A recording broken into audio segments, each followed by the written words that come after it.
we are really excited to welcome in the queue Sayre Blake, the CEO and technical founder of Skillsaige. We're talking about AI training today and a lot more. I think you're going to really dig this conversation. Sayre, thank you for taking time to be with us in the queue. Yeah, no, thanks, Mike. It's good to be here. I think, yeah, I'm excited to talk a little bit more about like maybe where AI goes after the chatbot era and we start using it for people instead of whatever it is that's happening right now. I think that's a key question, a key consideration. Where are we going? I think there are a lot of different opinions on that, so we're really keen to get your insight. But let's go back before Skills Yeah, Sage, if you sure. don't mind, get a little bit of your journey. Tell us a little bit about how you went, right? You're originally in gaming, virtual reality, and then founded Yeah, Sage. So, kind of give us a little bit of a brief background on you and how your absolutely. journey went. So they're definitely all connected. I think they can Yeah. sound a little like, oh my God, does she have no focus at first? But I'm always like, well, no, actually there's a through line. So my arc has kind of been originally I was in SaaS and then sort of into the entrepreneurship space and working at a startup incubator, worked at a couple of different SaaS companies, and then through just my general skills and contract work, got into the gaming industry. And then from that, I wound up having a really unique combination of both visual side and technical side knowledge to get into sort of VR training and that sort of VR for enterprise space, sort of that forefront of what is the next generation of how do we train people? How do we really make sure that we're making the most of people, but in a way that doesn't make, famously training averse corporations go, "Ugh, that's too expensive. I don't know, but I can't track the returns on that immediately." And it's like, well, we can use tech to bring that cost down and find new ways to do that. And all of that then kind of coalesced really well into Skillsaige. Now, I should add too, part of why I've been able to have this arc is I'm one of my thing I always tell people is I'm a sort of a very left brain, right brain hybrid person. I have both a background in engineering. I studied Mhm. electrical engineering in college with an emphasis on processor systems specifically and systems engineering. But then I also have a fine arts degree in illustration, but specifically in production art. So concept art and things focusing on how to actually make practical design decisions early in a cheap way that then avoid bloating the cost in very complicated things like games, but also like SaaS software. And it's been an interesting skill set, but it's taken me a lot of cool places over the years. And that brings us to Skillsaige. Skillsaige is, like you kind of alluded to, it is a game, but it is also a full advanced LMS. It is for companies, it is for institutions, it's for individuals where if you want to get good at those skills that I think we often so quickly undervalue, or we say they're important and then go, how do you get better? Well, you just got to try and fail horribly. And, especially these days, I don't think that's a comfortable answer for most people. And I think they're right to feel that way. And so our goal is to find, well, how do we help you practice and master those things before they become critical? And for companies, how do you make sure your salespeople, your support staff, your educators are able to translate their actual grounded knowledge into that sort of fuzzy practice of how do you explain things to different people? How do you find what their needs are and get things across to them? And that's kind of where we come in. So it's been fun. I've been able to really leverage my entire background, which is not a thing I thought I was ever going to say in a role. Well, it is interesting because combining the technical, the engineering background with a creative side, I'd say is unusual. There may be a lot of people out there who have the creative side if they're in engineering and the technical side, but often aren't maybe able to follow that path. Yeah. They have to maybe choose one or the other. You'd know better than me, but it's rare that you get to combine it and then produce a tool or tools that are very helpful in an area where that is hard to do in business with training. No, I think it's true. I've certainly, over the years, I have a few peers that really value their input closely, but I think I do tend to find I have like my engineering peers and my network and then my art network, and they don't overlap very often. And I think that is something I would love to see more shift towards because that's the thing I'm really pointing out. And I actually think it's never been more obvious with this AI era and the the pitfalls we're seeing so quickly. I'm sitting here looking from this sort of holistic, I look at things from a language and a systems perspective simultaneously. I'm like, well, of course they're hallucinating. Why are we surprised? Of course we can't just eliminate it with more training data. That's in the nature of language. What are we doing? Of course that doesn't fully replace somebody's office job. Or if it does, you should be asking yourself, was I really leveraging that person's skills effectively if a language only chatbot can replace them? And I think it should be inviting you to ask bigger questions about your process rather than just going, well, yeah, I can do it. Great, move on. And so for me, where, I think I a lot of this, I think, to the concept art, where when you're training as a concept artist, I think so many people hear those terms and think, oh, you draw really cool pictures really fast and then hand those over the wall to an environment artist or a technical artist. I'm like, well, yes, there's a lot of those. And the dev team hates those artists because they draw these gorgeous things that cannot be built when the actual budget and the constraints and the realities of software development hit. And a good artist is able to go, well, what are our requirements? What are our needs? But then also, what are the needs of the person experiencing this, whether it's a player or in marketing design too? I spent a lot of time in marketing of the person buying this. What's going to tell the story that gets them excited, that helps convey sort of an implicit understanding of a thing without having to being overly explicit, but also is going to be honest in a way that then, the engineering team doesn't come for your back afterwards and go, why does everybody expect this? We can't do that. Stop that. And so that sort of whole systems mindset you're forced to train in becomes incredibly valuable in engineering. And I think especially when we have something as new as AI, it really trains you to sit down and go, okay, forget the noise for a second. How do we even test this thing before we build anything with it? And then you can go from there in a much more, the old systems engineering saying, slow is smooth and smooth is ultimately fast. Like it could feel really Right. counterintuitive, I think, but it has always worked out really well for me in my career.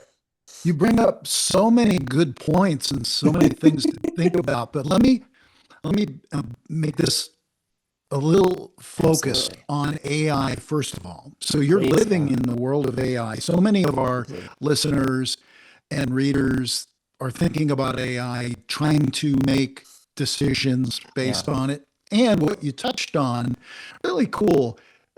If you can replace an employee with AI, they probably weren't fully using their skill set. But I think a lot of Yeah. companies, and correct me if I'm wrong based on what you're hearing, are thinking of AI in terms of how many people can we replace because they're Yep. expensive and they make mistakes and take vacation. I Um, think that's true. Yeah. yeah, Yeah. And I think it makes sense because I think the bigger thing it's really illuminating, not to distract from your point too much, but just briefly, I think that we have been living in sort of the last 20 years has been moving to this growth first mindset where valuation is what matters, but a key part of measuring valuation is headcount. Well, when you have absurd amounts of cash never before had in human history to throw around, how do you get your head count up? You just hire people and then you figure out what to do with them later. And I think it does lead to, I've done a lot of consulting over the years. And the number one thing is always, where's your data like map? Where's your topology map? Well, we have parts of it here and there, but like this department built their own thing and this. And I'm like, well, there's your problem because you hired 60 engineers and then went, what do they all do? I don't know. They'll sort it out. Let the team leads decide. We'll figure it out later. It's like, well, yeah, I do think we end up with a lot of maybe not wasted, but certainly inefficient work, which is the exact kind of work that a language only processing system is going to do a pretty good job of replacing. But it then does invite that question of like, are we really getting things done with this money, or are we getting really good at appearing to get things done? And that's a much harder question to ask. yeah, businesses are really wrangling with this Yeah, and they're looking at technology to come in and suddenly add value yeah, or show its value yeah. virtually right away, at least in my experience. And Oh, that's hard to absolutely. do. Same here. Where do you think we are in the AI arc? Are we still Okay. very early? Yeah, so this is actually, I'm really passionate about this. This is partly why people are always like, you're an artist, what do you do with AI? You must hate it. I'm like, No, I can't say I'm a huge fan of the current approach with the hyperscale at all costs, screw the consequences, here we go. Like, I don't think that makes a lot of sense. But to me, as a creator, as an inventor, as a programmer, I'm so excited. I mean, to zoom out for a second, we have for the first time a system, a processor, if you will, that allows me to, if we think of the simplest form, you load up an input terminal using one of the various, systems you can download right now on, Hugging Face or one of the, a PyTorch type system, for training, and you can tune your own system. You can set it up and you put in a language command, arbitrary structure, and it will give you something not, and I have to be really clear about this, not necessarily logically correct, not necessarily factually correct, but linguistically correct back. And that to me is actually so much more exciting than the other two because we have solutions for those other two things. They're called databases. We've spent a long time getting really good at how to make those efficient, and I don't think the answer is to replace them.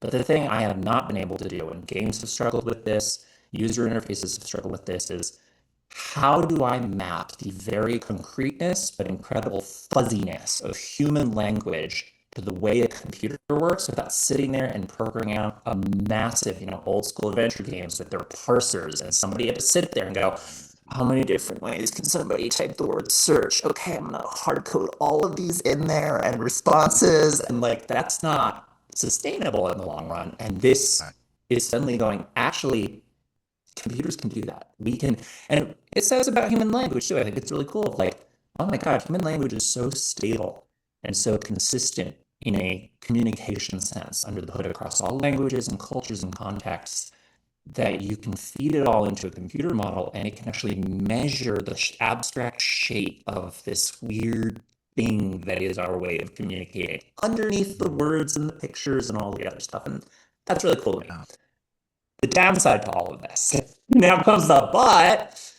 Well, I don't think a chatbot is probably the actual long-term answer of what that's good for, unfortunately, as we've seen. I think the industry has tried really hard to love benchmarks, and I'm like, well, yeah, but what are you really measuring with that? Is that real work getting done, or is that this sort of language tasks in a void? Because at the end of the day, programming is just a language task too. I think that's why it's sort of the lowest hanging fruit of real returns, but it doesn't really measure what can it do in the real world? What is it good for in the real world? And this is where I come back to a lot right now. And my comparison is early microprocessor days. When we first realized, in the 70s and 80s, when we went, oh my gosh, we can miniaturize computers. We can give everybody access to databases and I guess word processors, and everybody went, everything's automated now, 5 years tops, and it's all going to be this. And then we went, wait a minute, no, that's not right at all. Not everyone can use a command line. And it took, okay, maybe we do programs. Maybe we tie that in an operating system. Maybe there's improvements to be made in the hardware. And I think that's where we are today. If the microprocessors were how can we make the value of linear and discrete mathematics, that's a very valuable thing. You can do a lot with it. How do we bring that to the world? Then it took 30, 40 years to go, and how do we make that actually usable for the everyday person consistently? Yes. And I think we are here now at the starting line with AI where and I think even you look at the misconceptions, the number of times even very capable peers will say something like, well, they're learning, they're getting better. I'm like, they're mathematically not. They're a stable math equation once they've been trained. They're just a stable math equation that can process an incalculable number of word combinations. So it can feel like it's learning, but you're just making a longer and longer chat log that you're shoving back into the math equation. That's not learning, guys. Yeah. It's not what this is. And so that's where my focus is. And that's where I want to see is like, hey, can we imagine, let's imagine instead it's not this is the last technology that will somehow become this like super intelligence that can do everything. But for the first time, my computer can compute language natively. What can I do with that as a computer scientist, as an engineer? Oh my God, the possibilities are endless, but also this is going to take a while. It's not going to be a quick, easy thing. Right. Yeah. So that's kind of my view on it. You're in the queue, Mike Schiano, with our special guest, Sayre Blake, CEO and technical founder of Skillsaige, skillsaige.com. Let's talk about training, Sayre, and, engineering background, gaming. So gaming made a lot of sense to me in the contact center world and software. Gamification was a thing, 10, 15 years ago was the Yeah. beginning of trying to gamify. And now a lot of other apps do that.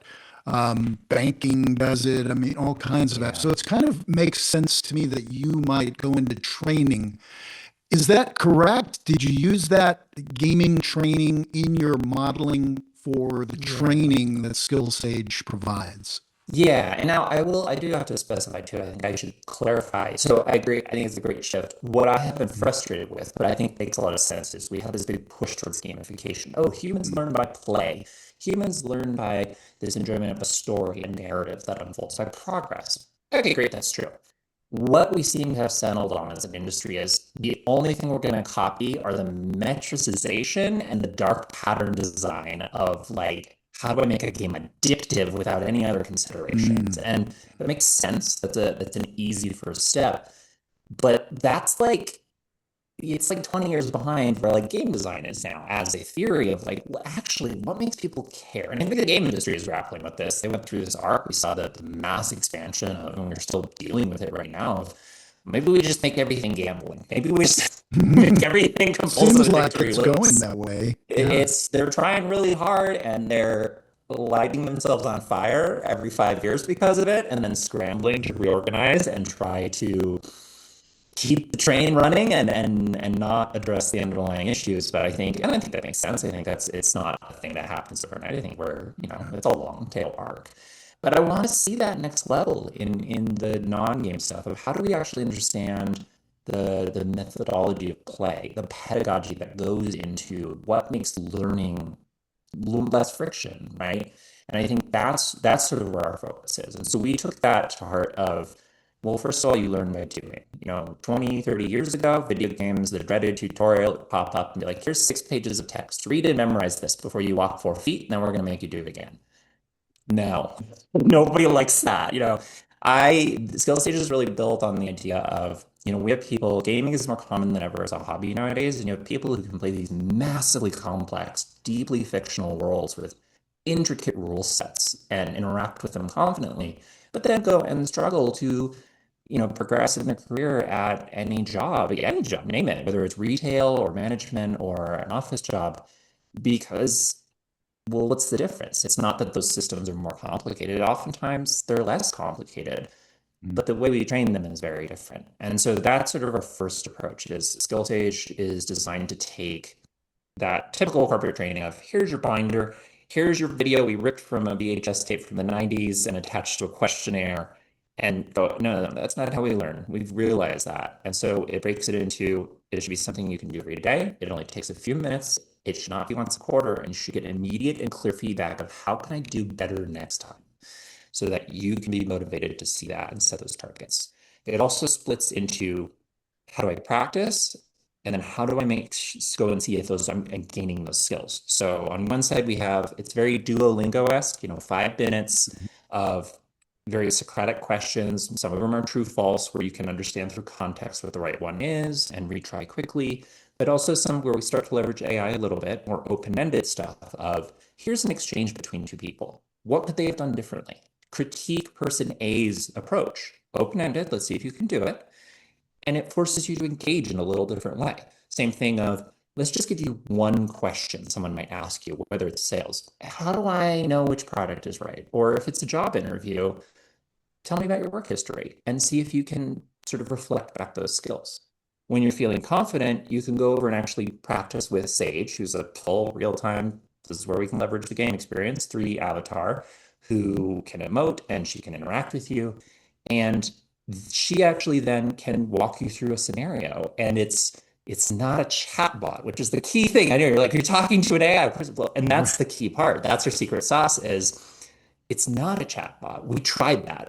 We tried it for way too long. It was Mm. never good enough. And so we ripped that apart and said, no, no. What if we start thinking about the AI as a sub-processor that's just there to help with the fuzziness of language? And Mm. that was what blew the door open. We call it our logic lattice. It's basically a model of human conversation in a symbol sense that Mm. runs separately. And the AI is there to do things like quantify fuzzy stuff into discrete things or to convert, here's an abstract model of the state of this conversation. what is the next logical line of dialogue? It never is actually processing the full chat context. It selectively goes, I only need these things. And the AI doesn't have to pick any of that. That Logic Lattice does it all. And the result is Sage can change the topic. She can cut you off and be like, you know what, we're going to talk about something else because this is not, I'm not getting the answers I want. She can be like, actually, this is great. I feel like I got all I need here. Let's move on. Or she can just end the conversation if she's like, yeah, you're not going to help me. Screw this. I'm not buying this product and end it and then break character and go, hey, let's talk about how you did. And Wow. so, and we can do all of that. And this is the part where everybody goes, no way. Absolutely. On average, in most of our internal tests, it's 97% less token usage than trying to run the same thing purely on an AI system. Stunning. Wow. Yeah. Is that the key difference from most Yes. AI training then? Right? Yep. Yeah. It's What do you, it's controllable, it's easy to change for our business and institution customers. They can open up, it's like a little worksheet, it's not a giant prompt, and put yeah. together any scene, a training scenario, curriculum they can imagine in like 15 minutes and deploy it and run it Wow.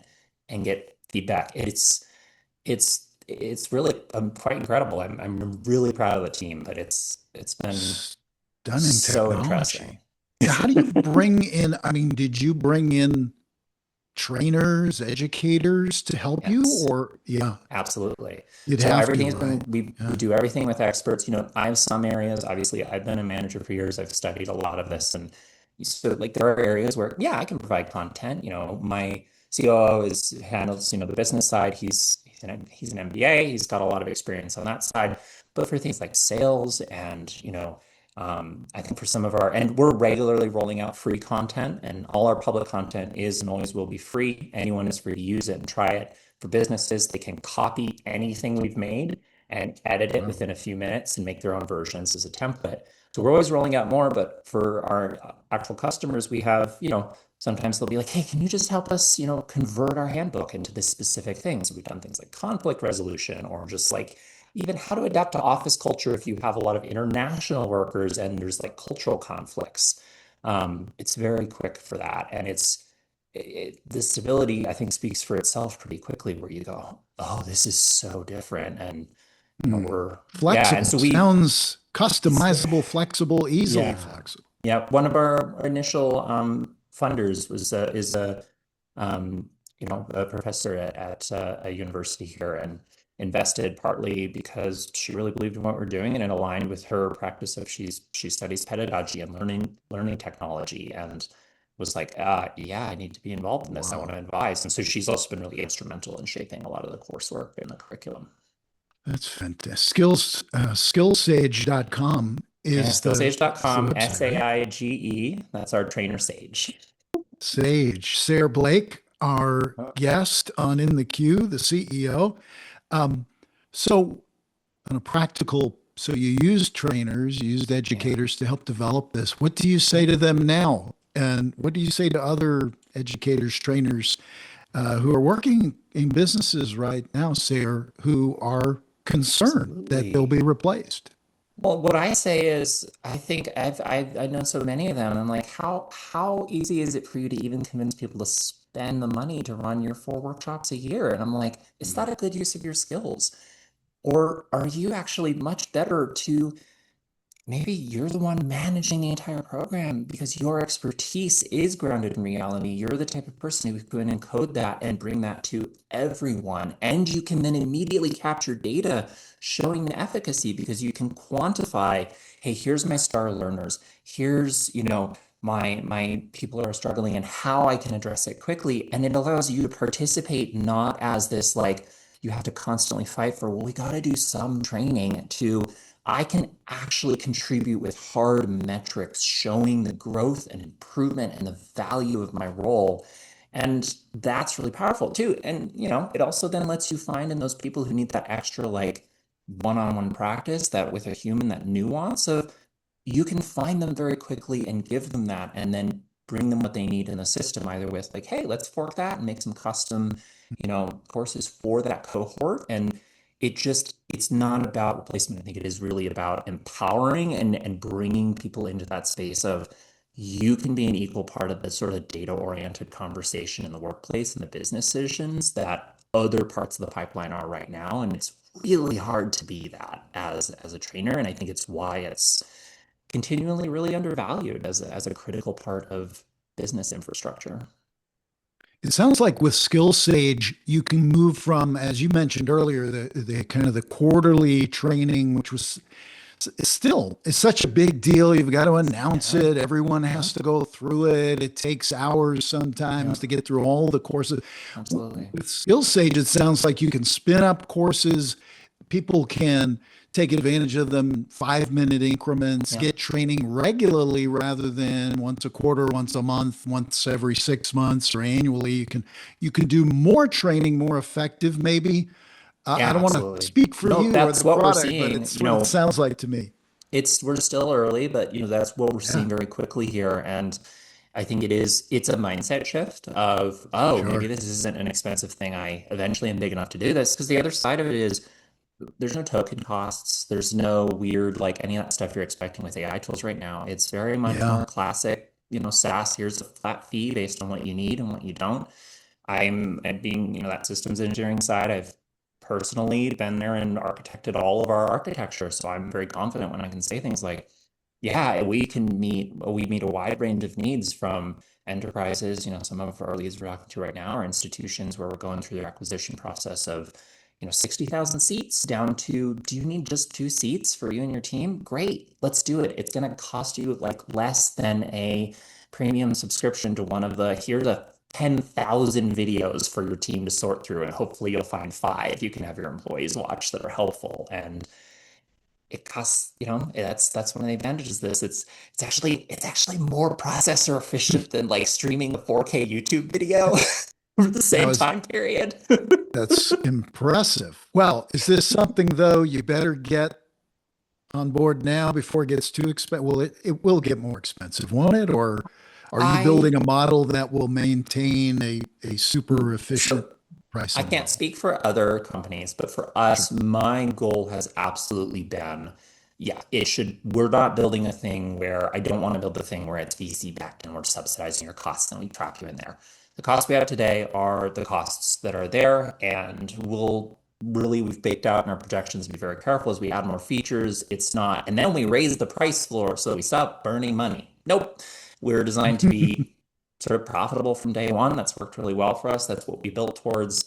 And, I always say I've worked with a lot of investors over the years, and I dread nothing more than a bad investor who is hyper fixated on a specific idea. So we're doing this a little different. We're actually starting our next early discussions for our next funding round, but we're being very picky about like, hey, this is a long haul thing. This is not Yeah, about like we're here to, min-max the growth rate. That's not how ed sure. tech works. That's not how I know we saw a big boom in ed tech investment and then a big recoil and they went, whoa, this doesn't work like normal software as a service. I don't know about this.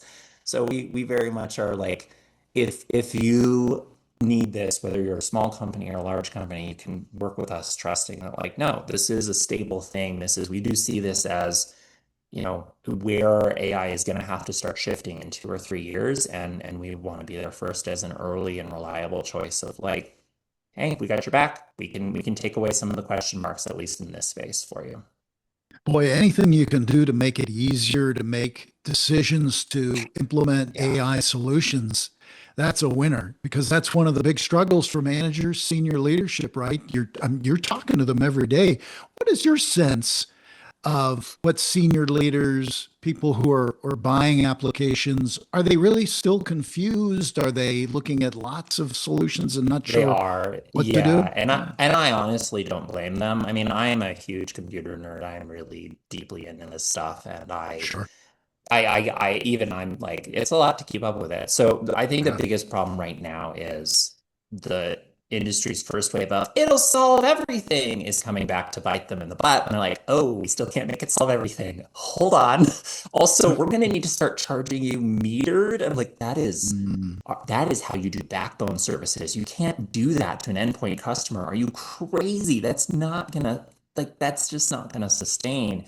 And so I think yeah. there is a lot of, well, and as the inevitable, I think anyone who's really worked with the core bedrock technology knows like the drawbacks of a raw, unexposed access to a processor that kind of calculates over all of human language. Like, of course those are huge. Of course that's a big problem. So, one of the things my consistent one is like when we go through acquisition processes and, like with a district or something like that, and they're like, do you have an AI governance statement? And I can see the fear in their eyes of like, oh, any idea how many different products we've had to burn our process on because we got it. And they were just like, well, we try. Good luck. It's opaque. And by the way, we really would like to train all your stuff. And we're like, yeah, here, we don't train, we don't store anything. The AI is deterministic. You can debug any Wow. issues and you can edit its behavior in 5 minutes yourself without any technical knowledge. And they're like, what? Oh my God, What? really? Like, yes. And honestly, I think that's where it should be going. So don't blame your frustration. Sounds so good. Sayre Blake, CEO and technical founder of Skillsaige in the queue. So, Sayre, if listeners, they're interested now, they want to get some info, they want to follow you, they want to learn more about Skillsaige, how do they do that?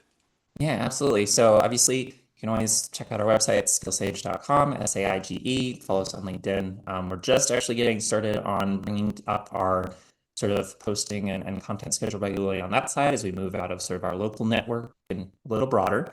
Yeah, And then you can also, if you're interested in me and my thoughts on this stuff, I'll be the first to admit I had a huge hand in the architecture. This is sort of a passion of mine, this approach to AI.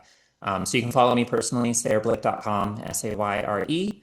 And that has links to my LinkedIn and my Blue Sky and all of that stuff. I post there fairly often with just some thoughts and starting to elaborate this approach to AI as a system that we can all benefit from. Because quite frankly, this approach is way too big for any one company to capture. And I think that is absolutely. maybe what the big AI giants are starting to panic about is they're starting to see this and go, uh-oh, I don't know if we can wall this in. It's And getting out so nuts. Yeah, you're no, right I'm on like, there. I'm eager to share what I can, and I personally I use Skillsaige myself. I love it. I want more products built like this. I want to share more of how we did this so I can see other products out there that I can use that are built this way because I think there's just so much untapped potential. But if what we're doing feels like it could help you, then feel free to reach out too. We love to talk with you and show you what we got. I appreciate that. It's so great to meet you, Sayre. You're You really too. smart. I can tell. We could keep talking Same. all day, but you're also down to earth. It feels like you've got real business experience. You're not just speaking up from the ivory tower, which is so refreshing. And so we appreciate that, and thank you Thanks. for what you're doing and for your continued work. And we'll definitely stay in touch with you. Absolutely. Sounds good. Thanks so much. Yeah, it's been lovely to be on.